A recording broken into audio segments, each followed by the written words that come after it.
L'information de 23h sur RTI1. Madame, monsieur, bonsoir. Les titres principaux de ce journal. La crise sanitaire au cœur du discours du chef de l'État à la veille de la célébration des 61 ans d'indépendance de la Côte d'Ivoire. Le point de la situation, la sensibilisation à la vaccination, au dépistage et au respect des mesures barrières ont été évoquées par Alassane Ouattara. Focus ce soir sur ce pan du discours. Le 27e congrès de l'Union postale universelle est à son deuxième jour. Le Premier ministre Patrick Hachi prononçait hier au nom du chef de l'État le discours d'ouverture des travaux qui définiront le fonctionnement futur des postes mondiales entre courrier, e-commerce et colis, digitalisation et services financiers. Et le 5e recensement général de la population se prépare. Il est prévu débuter le 1er novembre prochain. 40 000 jeunes ivoiriens seront recrutés par le gouvernement pour des postes de personnel de recensement. Bienvenue dans ce 23h. La maladie à coronavirus est toujours présente. J'invite donc tous nos concitoyens à se faire vacciner, comme moi-même, et à continuer à respecter les mesures barrières. Cette déclaration n'est pas de nous, mais du président de la République, Alassane Ouattara. Il n'a pas manqué, dans son dernier discours à la nation, de faire le point de la gestion de la pandémie de coronavirus dans notre pays. Sensibilisation, dépistage, vaccination en masse, des actions qui décrivent bien l'arme ivoirienne contre le virus du moment. Décryptons ensemble ce pan du message du chef de l'État adressé la veille de la célébration des 61 ans d'indépendance de la Côte d'Ivoire. C'est l'analyse de Salima Toudia. Et la grandeur. Pour la deuxième fois consécutive, le président de la République, dans son discours à la nation le 6 août, laissera une place à la Covid-19. 2 années de crise sanitaire au cours desquelles la Côte d'Ivoire tente de tirer son épingle du jeu. Les autorités sanitaires comptabilisent 341 morts sur les 51 399 cas confirmés et rendent possible 50 205 cas de guérison à la date du 9 août. Alassane Ouattara donne un bon point à cette gestion. La bonne prise en charge des patients a permis d'avoir un taux de mortalité qui se situe parmi les plus bas au monde. Je salue les efforts du gouvernement dirigé par le Premier ministre Patrick Hachi. Et je félicite l'ensemble des acteurs impliqués dans la lutte contre cette pandémie. Toutefois, la maladie est toujours présente avec l'apparition de nouveaux variants dans le monde. Des variants qui mettent en branle les systèmes sanitaires des pays du monde. Pfizer, AstraZeneca, Sinopharm, ce sont au total 1 27 770 doses reçues en territoire ivoirien. Le président fait l'état de la campagne de vaccination. Plus d'1 million de doses de vaccins ont déjà été administrées. J'invite donc tous nos concitoyens à se faire vacciner, comme moi-même, et à continuer à respecter les mesures barrières. Le pays continue sa course au vaccin avec la réception dans les heures à venir de doses de vaccins. Voilà, ça fait un peu plus d'1 an que le pays mène une lutte acharnée contre la Covid-19. Et vu qu'on parle de ce virus, faisons le point des chiffres de cette journée.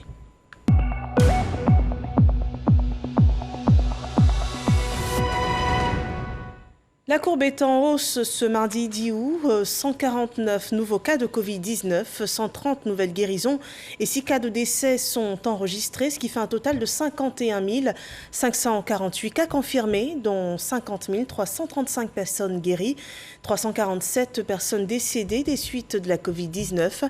Il reste encore 866 cas actifs. Et pour lutter contre le virus, en plus de la sensibilisation, respect des gestes barrières, au moins 1 165 391 doses de vaccins anti-Covid ont été administrées dans tout le pays. À la primature, le Premier ministre ivoirien s'est entretenu avec son homologue malien. Une rencontre qui s'est tenue hier, dont le contenu était principalement axé sur les enjeux du congrès de l'UPU qui se tient en ce moment à Abidjan. Éric Corré. C'est en fin d'après-midi que Choguel Maïga, Premier ministre de la transition malienne, a été reçu par son homologue ivoirien Patrick Hachi. Venu prendre part au 27e congrès de l'Union postale universelle qui se tient à Abidjan, Choguel Maïga s'est entretenu avec Patrick Achi, qui avait à ses côtés la ministre d'État, ministre des Affaires étrangères, Kandia Camara. Le premier ministre de la transition malienne à sa sortie d'audience. Représenter le président de la transition, son Excellence le colonel Assimi Goïta, invité spécial du président Alassane Ouattara, président de la République de Côte d'Ivoire, pour assister à la 27e session de l'Union postale universelle, laquelle session se tient pour la première fois en Afrique depuis 87 ans. Le président de la transition est empêché pour des raisons qu'il a expliquées à son aîné, j'allais dire à son père, m'a dépêché auprès de lui pour représenter le Mali et donner à cet événement toute la dimension que la Côte d'Ivoire a souhaité lui donner. C'est aux alentours de 20 h que le Premier ministre de la transition malienne a pris congé de son hôte. Donc le 27e congrès de l'UPU s'est ouvert hier sur les mots de Patrick Achi, le Premier ministre ivoirien. Il y représentait le président de la République, Alassane Ouattara. Cet événement, on le rappelle, rassemble les postiers du monde entier, soit en présentiel ou virtuellement. Les travaux permettront d'élaborer un plan de redynamisation du secteur postal mondial pour le cycle 2021-2024, un secteur qui devra tenir compte de la digitalisation. Éric Corret. Encore un rendez-vous mondial pour la Côte d'Ivoire. Abidjan accueille le monde entier. Les représentants des 192 États membres de l'UPU sont bien en place. Notre pays est fier et honoré. D'où ce slogan. L'Afrique vous invite, la Côte d'Ivoire vous accueille. Le 27e congrès postal universel retrouve l'Afrique après 87 ans d'absence sur le territoire africain. Un enjeu majeur pour la Côte d'Ivoire qui abrite cet événement capital. Ce 27e congrès de l'Union postale universelle entend redynamiser la poste mondiale, la rendre plus performante et digitale pour améliorer l'offre. Prenant la parole en ce deuxième jour, le Premier ministre malien, pays représentant le point focal de cet événement international, a évoqué l'importance de cette rencontre d'experts mondiaux de la Poste. Au terme des assises d'Abidjan, il est attendu des délivrables tels que l'adoption d'une nouvelle stratégie postale mondiale devant déterminer la feuille de route pour le prochain cycle de travail 2021-2024. Nous émettons le vœu que cette nouvelle stratégie soit globale, bénéfique à tous les États et porteuse du développement du secteur postal en général et des entreprises postales en particulier. Patrick Achi, Premier ministre de la Côte d'Ivoire, représentait à cette tribune le président de la République, Alassane Ouattara. Il a souligné les difficultés que rencontre la Poste. Il s'est exprimé également sur les effets de la Covid-19 qui menacent l'activité, avant de saluer l'événement qui vaut son pesant d'or. La Covid-19 a frappé au moment précis où notre secteur faisait déjà face à des défis majeurs. En effet, les données disponibles indiquent que la part de la poste aux lettres dans les revenus totaux des opérateurs postaux est en baisse constante, sous l'impact de la digitalisation des économies et des échanges, passant de 45% en 2008 à 39% en 2018 au profit des colis et de la logistique qui ont progressé de 16% à plus de 27% sur la même période. Excellences, Mesdames et Messieurs, s'il est une certitude que partagent aujourd'hui décideurs politiques, chercheurs, opérateurs privés et citoyens, c'est celle que plus rien ne sera comme avant. Oui, il y aura un avant et un après Covid-19. L'évolution rapide des technologies numériques et du commerce électronique constitue une opportunité et une exigence pour le monde postal pour accélérer les profondes transformations enclenchées, pour faire évoluer les business models, innover et créer de la valeur ajoutée, de la richesse et des emplois. Du 9 au 27 août 2021, Abidjan va vibrer au rythme de ce 27e congrès autour du thème « L'avenir du secteur de la poste face aux enjeux de la digitalisation ». Une stratégie nationale de sécurité routière est soutenue par un financement de 5 milliards de francs CFA. Les actions de ce plan national de renforcement de la sécurité sur les routes couvriront la période de 2021 à 2025, suivant ce développement de Dangui Dangui.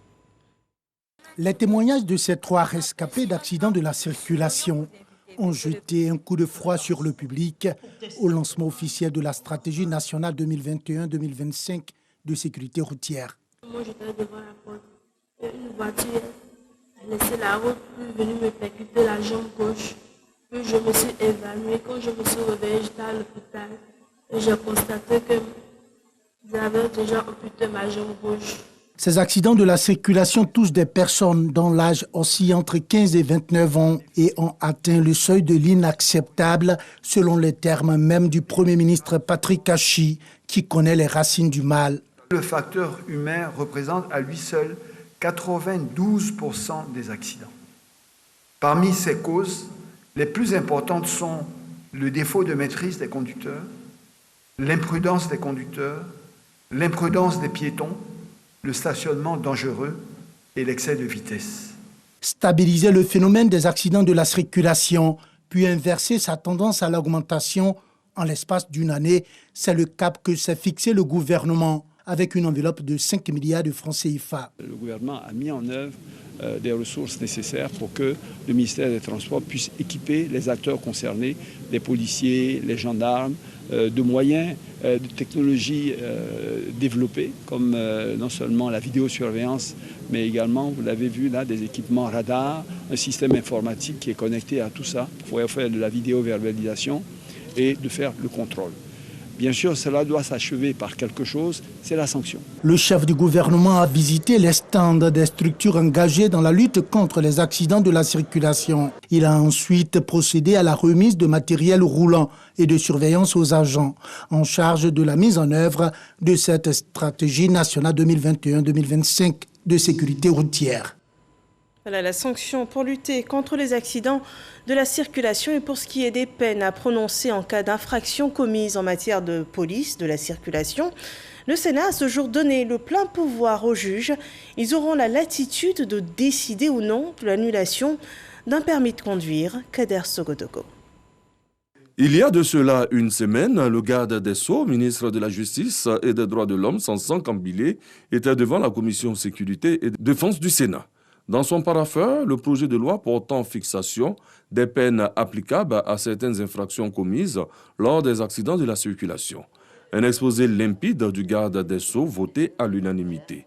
Cette fois-ci, le projet est porté en plénière devant l'ensemble des sénateurs. Ils sont allés dans le même sens en votant à la majorité. Maintenant, en cas d'accident mortel, si les juges jugent nécessaire, lui retire son permis pour au moins 2 ans. Et puis après, ils doivent le juger pour voir s'il est apte à repasser le permis. Le projet de loi donne force et pouvoir aux juges de décider en toute liberté de l'annulation d'un permis de conduire en cas d'accident grave.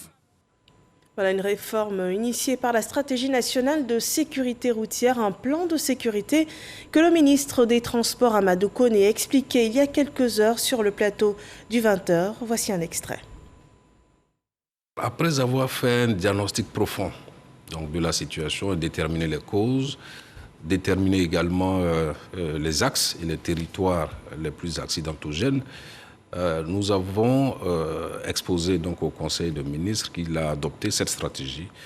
Cette stratégie porte sur la sensibilisation, mais également la répression, qui doit être une répression dure.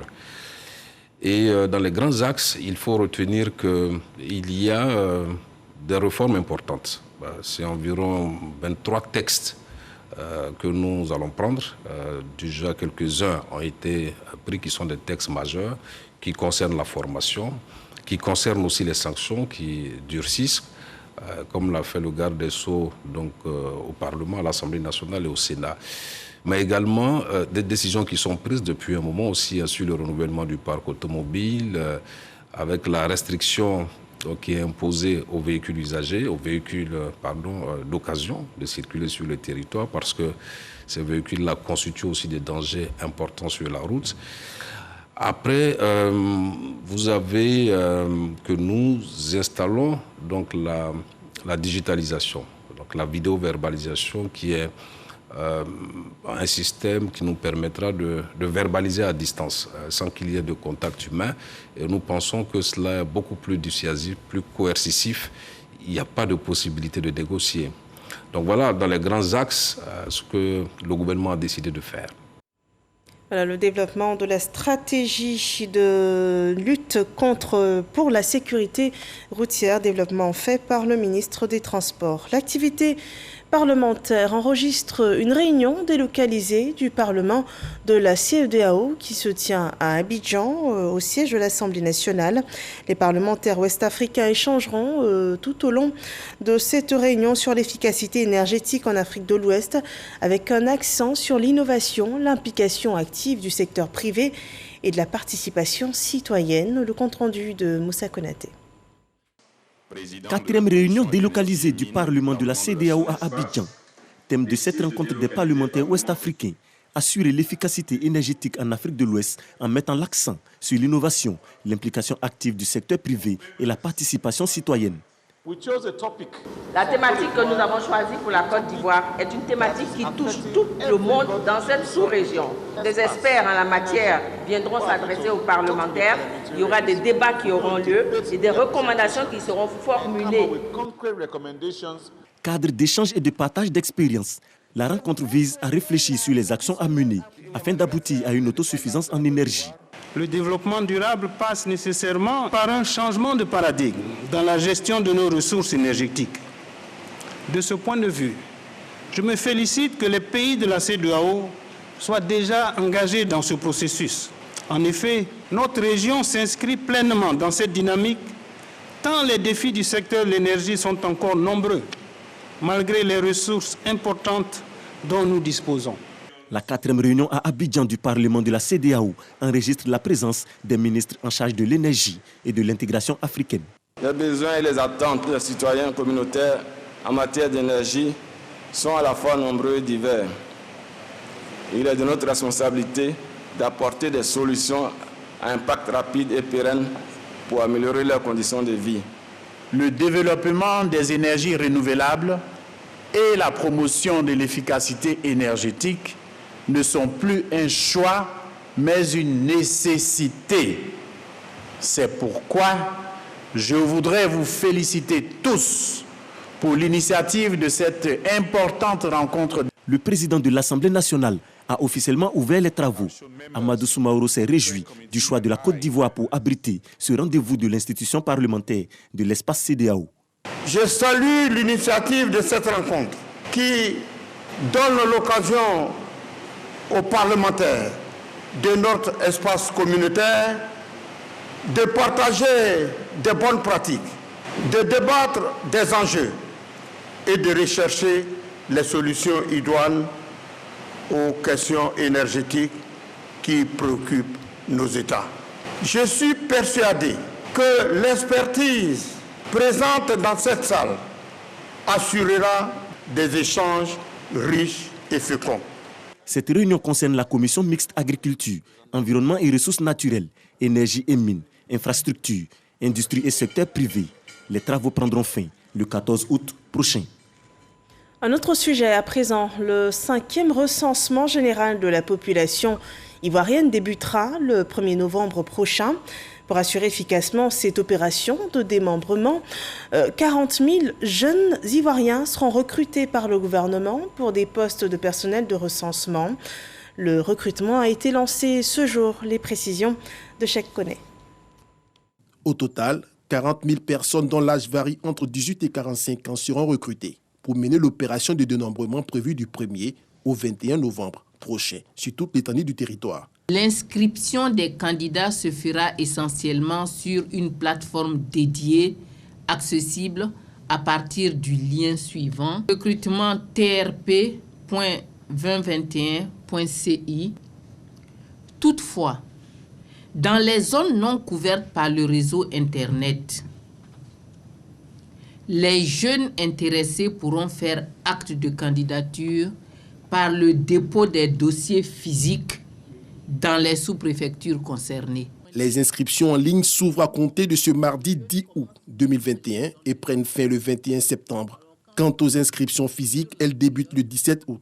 Les agents seront recrutés dans les sous-préfectures, suivant une approche décentralisée par les comités locaux mis en place et présidés par les préfets et sous-préfets. À l'issue de la formation, 28 500 d'entre eux seront recrutés comme agents recenseurs, 7 500 comme chefs d'équipe et 400 comme superviseurs. Mamadou Touré, ministre de la Promotion de la Jeunesse, a rassuré de son entière implication dans la réussite de l'opération. Dans le cadre du partenariat, mon ministère participera au financement de la formation de ces 40 000 jeunes qui seront recrutés à hauteur d'1 milliard de francs CFA.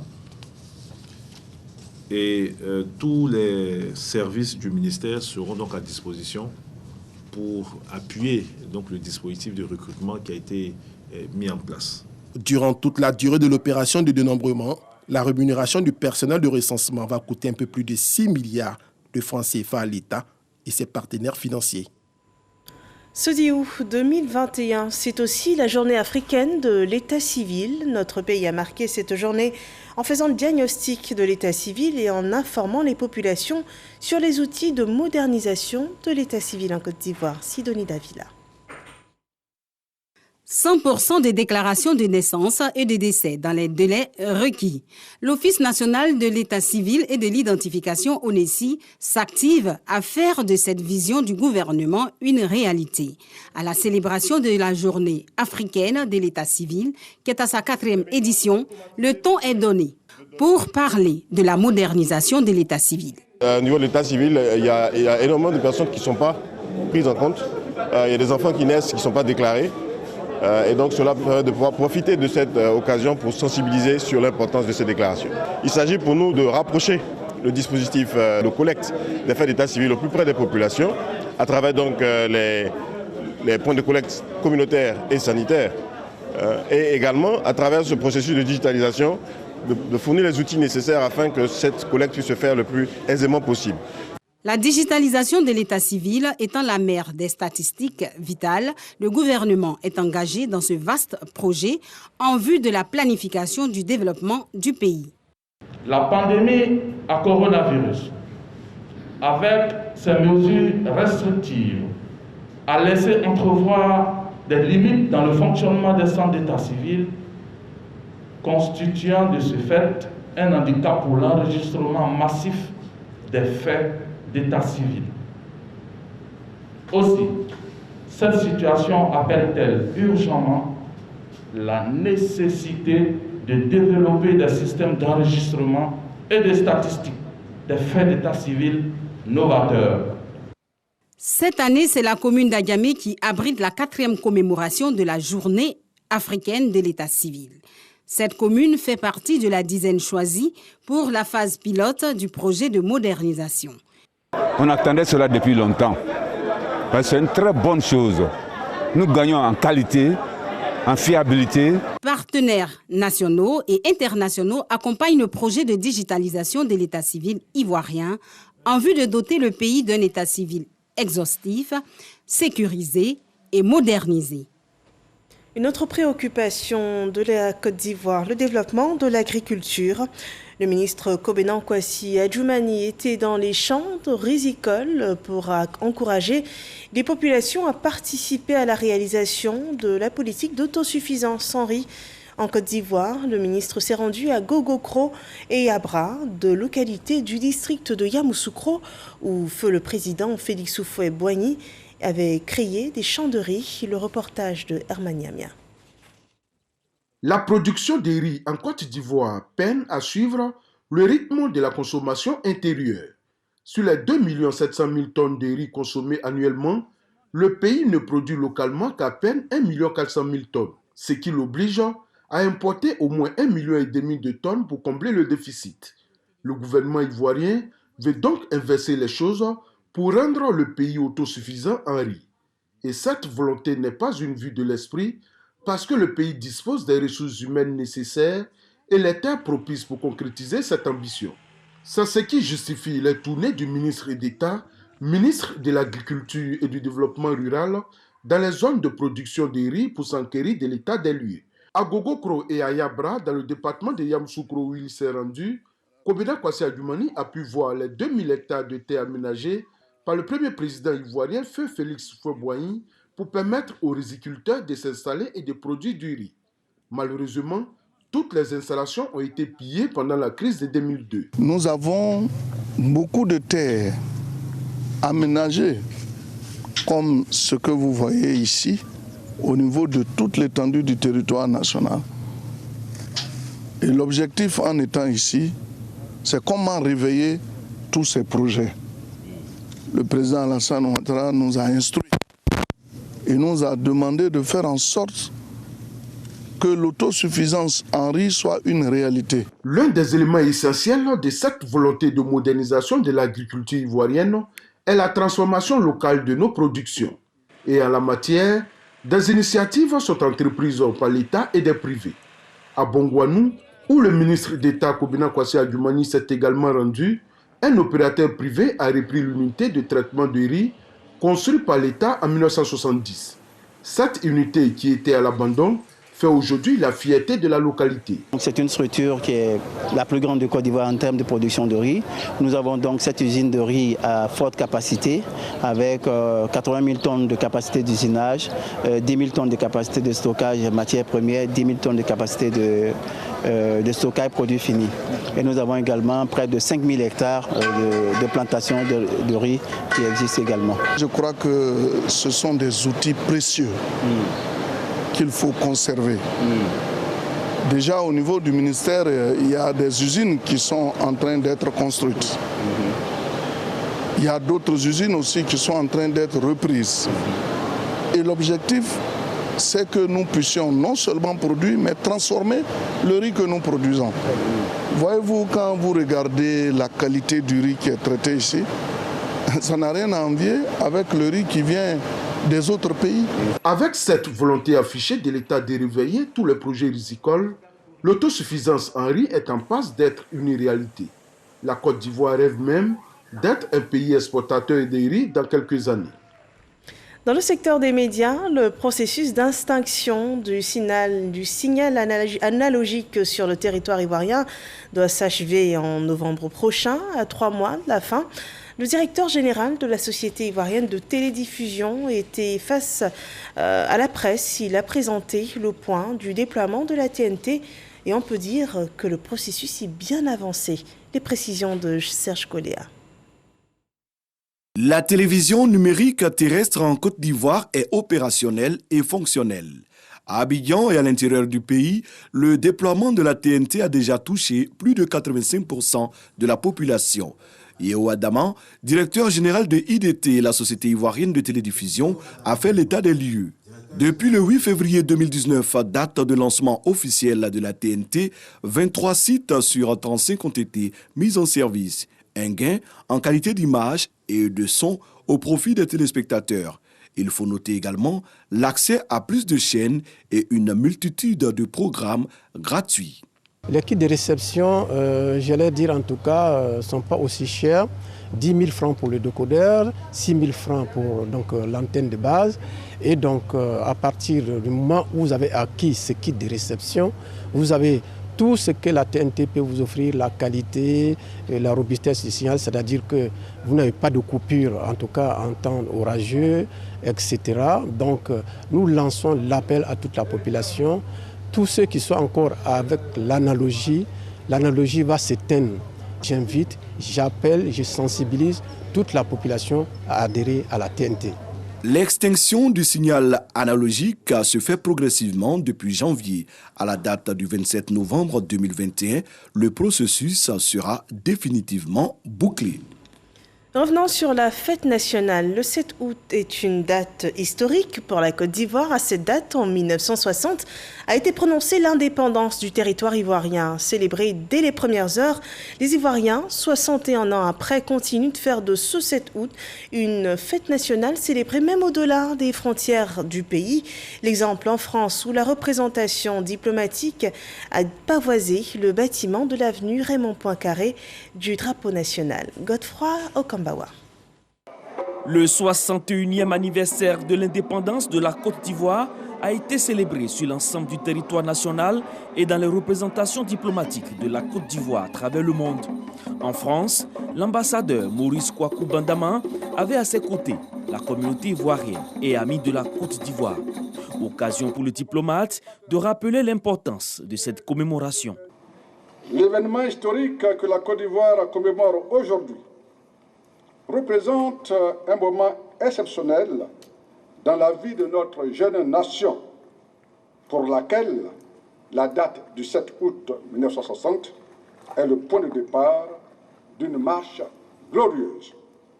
Devant ses invités, Maurice Kwaku Bandama a présenté la vision du gouvernement ivoirien, celle d'adopter une politique d'ouverture sur l'extérieur avec un ensemble de mesures incitatives pour attirer les investisseurs étrangers. Ce qui justifie aujourd'hui la place de la Côte d'Ivoire dans le Conseil des Nations.